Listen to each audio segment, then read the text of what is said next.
동서양 인물 열전. 한 사람의 운명을 바꾼 역사적 한순간. 율리우스 카이사르. 역사를 바꾼 것은 거대한 전쟁만이 아니었습니다. 때로는 한 사람의 결심, 단 한 걸음이 세상의 방향을 바꾸기도 했습니다. 오늘 우리가 만날 인물은 2000년이 지난 지금도 가장 위대한 전략가이자 정치가로 기억되는 사람입니다. 그의 이름은 율리우스 카이사르. 왔노라, 보았노라, 이겼노라. 짧은 이 한마디는 수많은 사람들에게 승리의 상징으로 남았습니다. 그러나 그 영광 뒤에는 피와 눈물, 배신과 야망, 그리고 운명을 건 선택이 있었습니다. 오늘 우리는 그의 생애를 따라가는 것이 아니라 한 시대를 무너뜨리고 새로운 시대를 연 그 결정적인 순간으로 걸어가 보겠습니다. 주사위는 던져졌다. 기원전 49년 1월 10일 깊은 밤. 이탈리아 북부의 조그만 강가에 한 남자가 서 있었습니다. 그는 말없이 강물을 바라보았습니다. 그의 이름은 가이우스 율리우스 카이사르. 수년 동안 갈리아를 정복하며 누구보다 강한 군대를 만든 장군. 병사들의 절대적인 신뢰를 받던 사령관. 수많은 전투에서 패배를 모르던 영웅. 겨울바람이 이탈리아 북부를 스쳐 지나가고 있었습니다. 앞에는 작은 강 하나가 조용히 흐르고 있었습니다. 이 강은 평범한 시냇물처럼 보일 수도 있습니다. 그러나 당시 로마인들에게는 이 강은 단순한 강이 아니었습니다. 로마 본토와 속주를 구분하는 경계였습니다.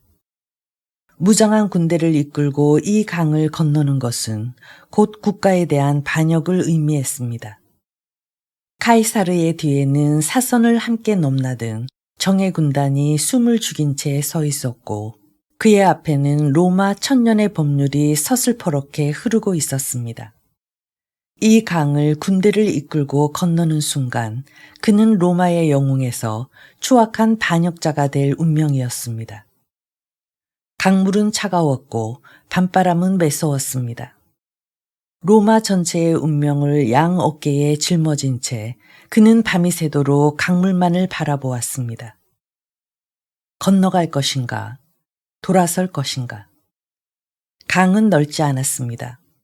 그러나 그 강을 건너는 순간 그의 운명은 바뀌는 것입니다. 사람들은 그 강의 이름을 루비콘이라 불렀습니다. 갈리아 지방을 정복하며 로마의 영웅으로 떠오른 카이사르. 하지만 고국 로마에서 그를 기다린 것은 환영이 아닌 시기와 질투, 그리고 파멸의 덫이었습니다. 원로원은 그에게 군대를 해산하고 맨몸으로 로마로 돌아오라 명령합니다. 무장을 해제하고 돌아가는 길은 곧 죽음을 의미했습니다. 선택의 여지는 없었습니다. 카이사르는 자신의 제13군단을 이끌고 남하했습니다.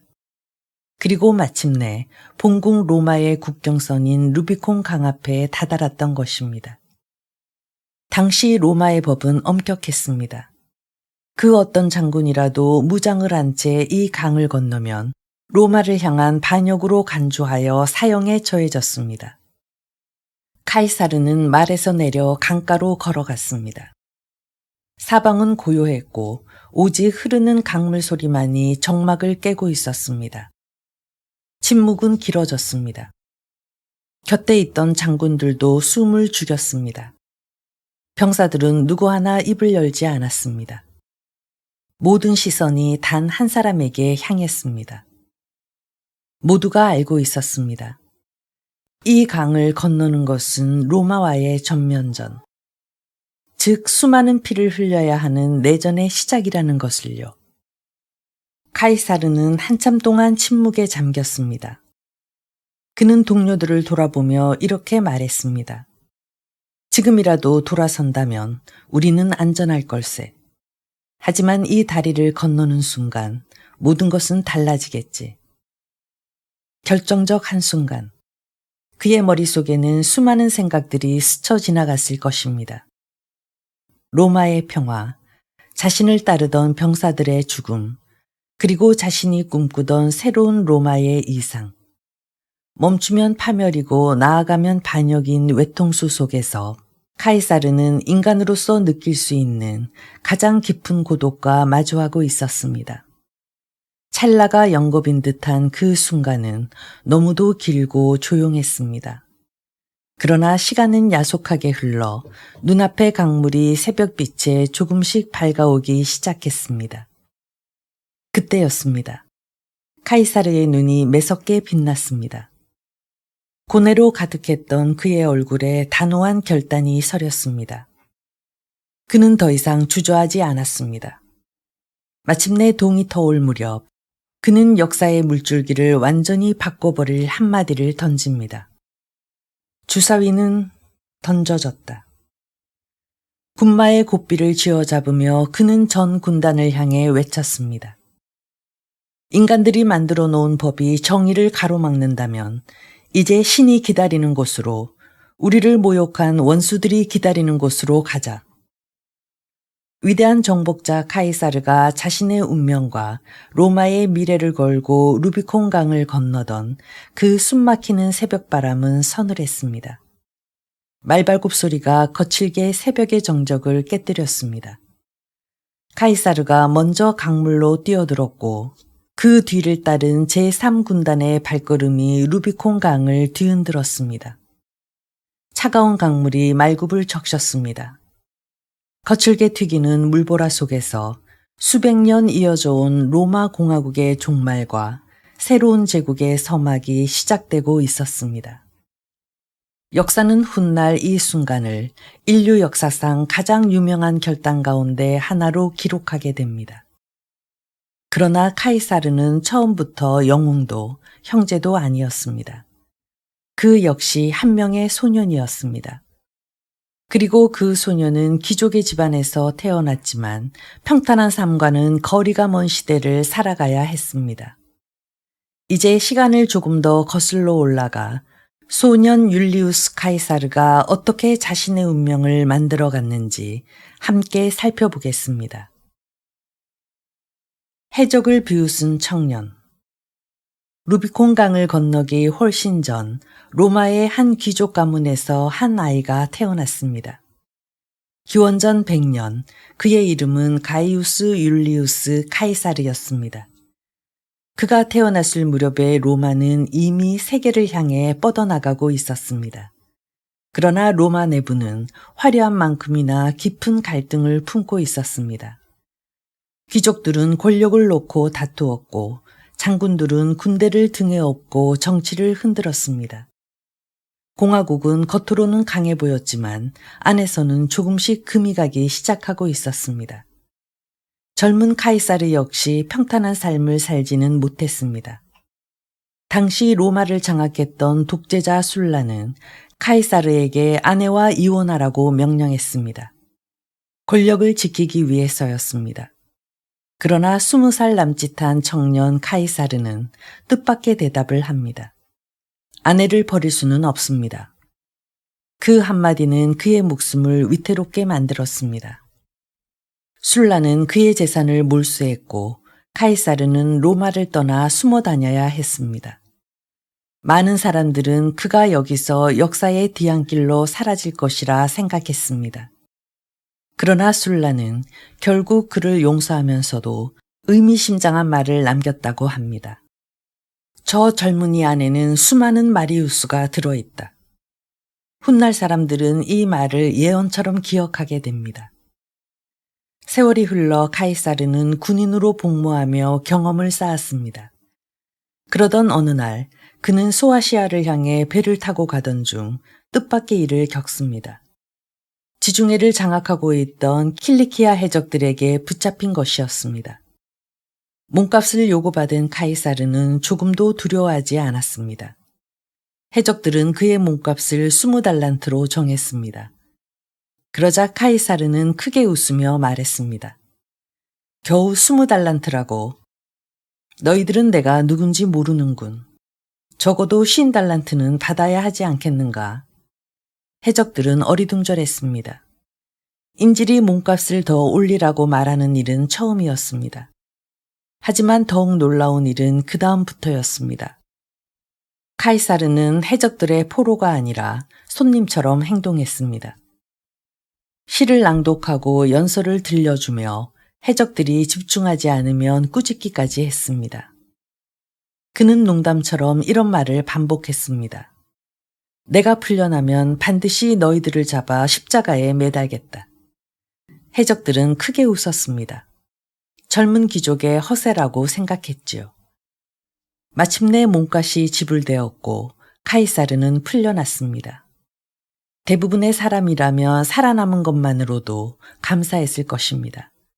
하지만 카이사르는 달랐습니다. 그는 곧바로 배를 모으고 병사를 모집했습니다. 그리고 직접 바다로 나가 해적들을 추격했습니다. 얼마 지나지 않아 해적들은 모두 붙잡혔습니다. 카이사르는 약속을 잊지 않았습니다. 그들을 처형했습니다. 카이사르는 자신이 한 말을 반드시 지키는 사람이라는 것을 세상에 보여준 것입니다. 이 사건은 로마 전역에 퍼졌습니다. 사람들은 깨닫기 시작했습니다. 저 청년은 평범한 사람이 아니다. 카이사르는 두려움을 이용하지 않았습니다. 오히려 자신감과 담대함으로 상대의 마음을 흔들었습니다. 그리고 그는 점점 더 큰 무대로 나아가기 시작했습니다. 이제 그의 앞에는 로마 역사상 가장 길고 치열했던 전쟁이 기다리고 있었습니다. 갈리아. 그곳에서 카이사르는 전설이 됩니다. 갈리아. 전설이 된 한 남자. 카이사르는 39살이 되던 해 갈리아 총독으로 임명되었습니다. 오늘날의 프랑스와 벨기에, 스위스 일부를 아우르는 광대한 땅입니다. 당시 갈리아는 수백 개의 부족이 흩어져 살아가는 곳이었습니다. 로마 사람들은 그들을 야만인이라고 불렀지만 실제 갈리아인은 용감했고 자유를 무엇보다 소중히 여겼습니다. 카이사르는 그곳에서 단순히 총독으로 머물 생각이 없었습니다. 그는 오래전부터 알고 있었습니다. 로마에서는 정치가가 군사적 명성을 얻지 못하면 오래 살아남기 어렵다는 사실을. 그는 갈리아를 자신의 운명을 시험할 무대로 선택했습니다. 기원전 58년. 마침내 전쟁이 시작되었습니다.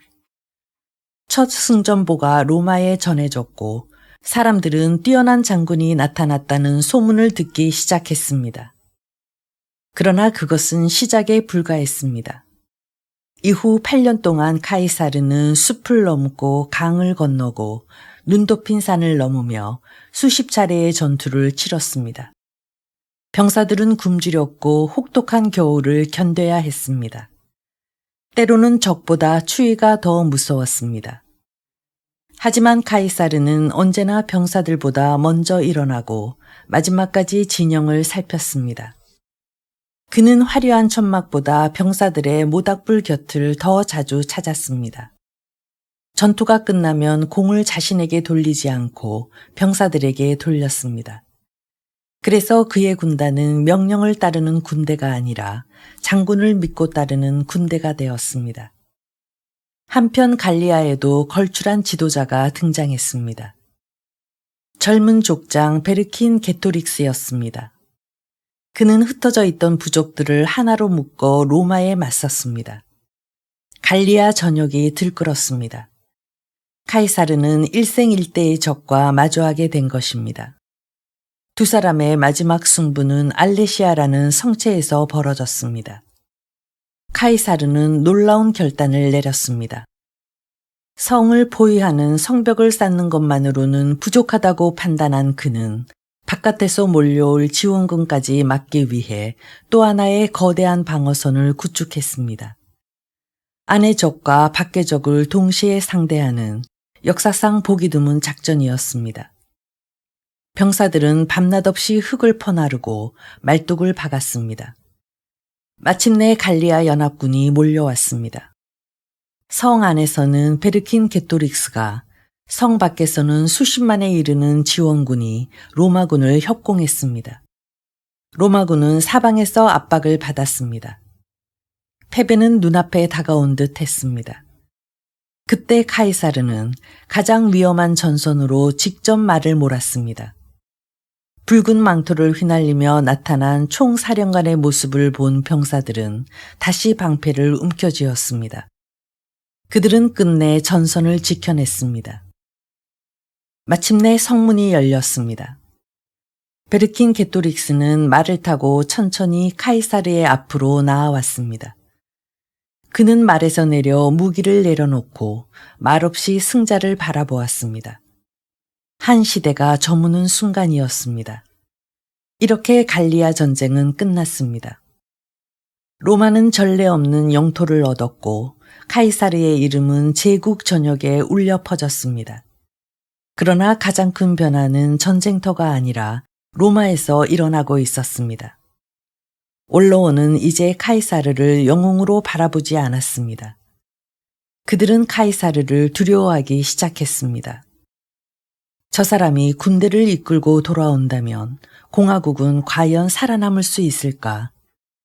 그 두려움은 곧 명령이 되었고 그 명령은 카이사르를 루비콘강 앞으로 이끌게 된 것입니다. 8년에 걸친 갈리아 전쟁이 끝났습니다. 카이사르는 승리했습니다. 그의 군단은 단 한 명의 장군을 믿었고 로마 시민들은 개선 장군의 이름을 입에 올렸습니다. 그러나 승리가 클수록 로마 원로원의 불안도 커졌습니다. 공화국은 오랫동안 한 가지 원칙을 지켜왔습니다. 한 사람이 너무 큰 권력을 가져서는 안 된다. 왕을 몰아낸 뒤 세워진 로마 공화국은 권력을 나누는 제도를 자랑스럽게 여겼습니다. 원로원은 그에게 명령을 내립니다. 군대를 해산하고 장군이 아닌 평범한 시민의 신분으로 로마에 돌아오라. 겉으로는 법이었습니다. 그러나 카이사르는 그 법 뒤에 숨은 뜻을 알고 있었습니다. 군대를 해산하는 순간 그는 정치적 적들의 손에 넘겨질 것이었습니다. 재판을 받고 권력을 잃고 평생 쌓아온 명예마저 사라질 수도 있었습니다.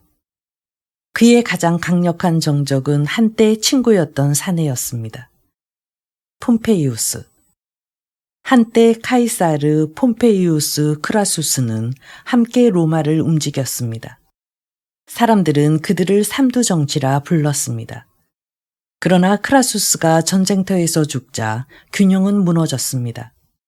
원로원은 폼페이우스를 선택했고 카이사르는 점점 고립되었습니다. 이제 둘 중 한 사람만이 로마의 주인이 될 수 있었습니다.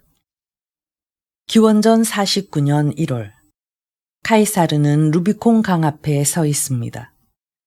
겨울 강물은 차갑게 흘렀습니다. 그는 말에서 내려 한동안 물결을 바라보았습니다. 그의 곁에는 갈리아에서 함께 피를 흘린 백전 노장들이 서 있었습니다. 그들은 장군의 명령이라면 어디든 따라갈 사람들이었습니다. 하지만 이번에는 달랐습니다. 이번에 맞설 상대는 갈리아인이 아닌 같은 로마인이었습니다. 강 하나를 건너는 순간 공화국은 내전에 휩싸이게 됩니다. 카이사르는 침묵했습니다. 그 침묵 속에서 수많은 기억이 스쳐 지나갔을 것입니다. 젊은 시절 슐라에게 쫓기던 나날, 해적들의 포로가 되었던 순간, 갈리아의 눈보라 속에서 병사들과 함께했던 밤, 알레시아 성벽 아래에서 승리를 다짐하던 새벽, 그 모든 시간이 지금 이 순간으로 이어지고 있었습니다. 마침내 그는 고개를 들었습니다. 그리고 조용하지만 단호한 목소리로 말했습니다. 주사위는 던져졌다. 말이 강물 속으로 들어섰습니다. 병사들도 뒤를 따랐습니다. 그리고 그날 그 작은 강은 인류 역사에서 가장 넓은 강이 되었습니다. 그 강을 건너기 전과 후의 세상은 결코 같지 않았기 때문입니다. 카이사르의 진군 소식은 삽시간에 로마에 전해졌습니다. 원로원은 충격에 빠졌습니다. 폼페이우스는 급히 병력을 모았지만 준비는 충분하지 않았습니다. 결국 그는 로마를 떠나 남쪽으로 그리고 바다를 건너 그리스로 물러났습니다. 놀랍게도 카이사르는 피로 물든 복수를 선택하지 않았습니다. 그는 로마에 입성하면서 약탈을 금지했고 시민들에게 공포를 심지 않았습니다. 그가 원하는 것은 폐허가 된 도시가 아니라 자신이 이끌 새로운 로마였습니다. 그러나 운명은 아직 마지막 대결을 남겨두고 있었습니다.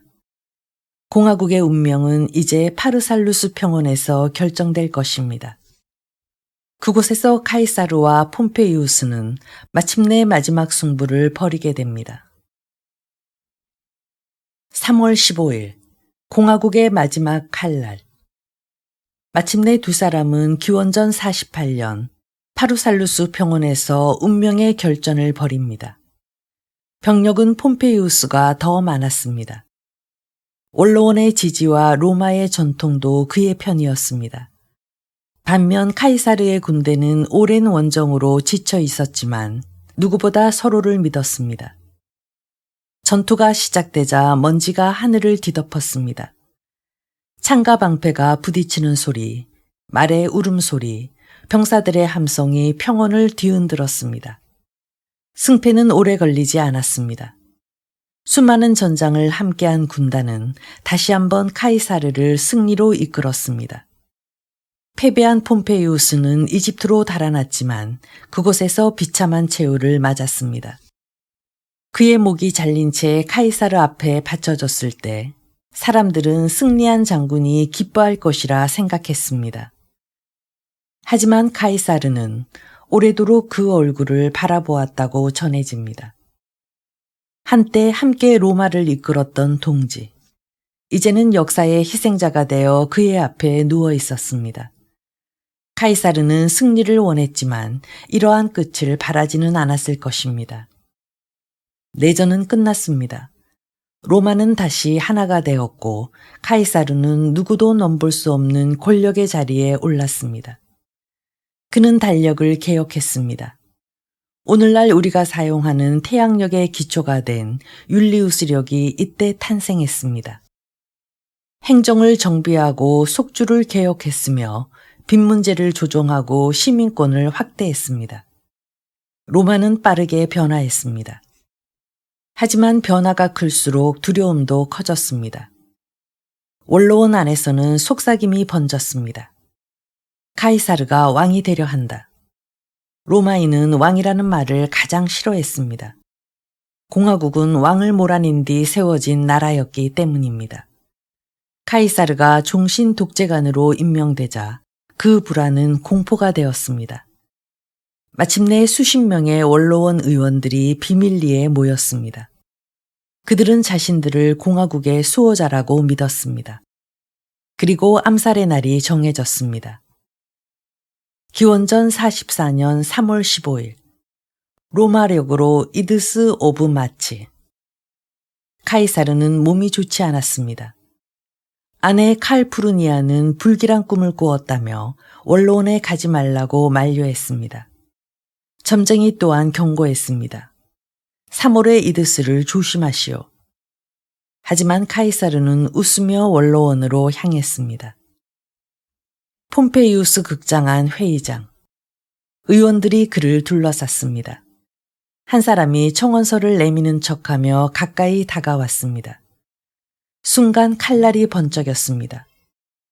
한 번, 두 번, 그리고 또 한 번. 카이사르는 처음에는 저항했습니다. 그러나 칼을 든 사람들 사이에서 너무도 익숙한 얼굴을 발견합니다. 브루투스, 믿었던 사람, 아끼던 젊은 정치가. 그 순간 카이사르는 모든 저항을 멈추었습니다. 브루투스, 너마저. 23번의 칼날. 그는 폼페이우스의 동상 아래 쓰러졌습니다. 참으로 아이러니한 운명이었습니다.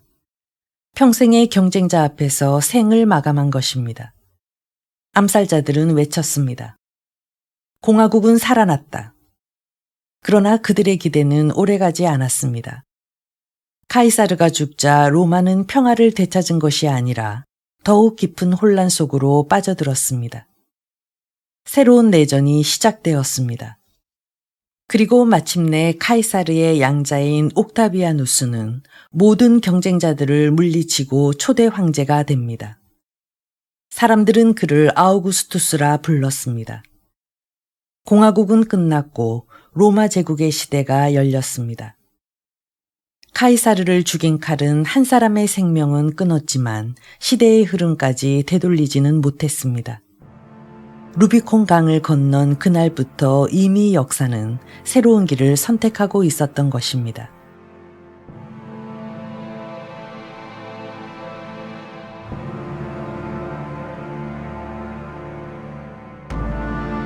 에필로그. 왜 우리는 2000년이 지난 오늘도 카이사르를 기억하는가? 카이사르가 태어난 로마는 이미 흔들리고 있었습니다. 귀족과 평민의 갈등은 깊어졌고 공화국의 제도는 시대의 변화를 따라가지 못하고 있었습니다. 그는 그 틈을 파고들어 권력을 얻었습니다. 하지만 동시에 낡은 시대를 넘어 새로운 시대를 여는 역할도 맡았습니다. 그래서 카이사르를 바라보는 평가는 지금도 엇갈립니다. 어떤 이는 그를 공화국을 무너뜨린 독재자라고 말합니다.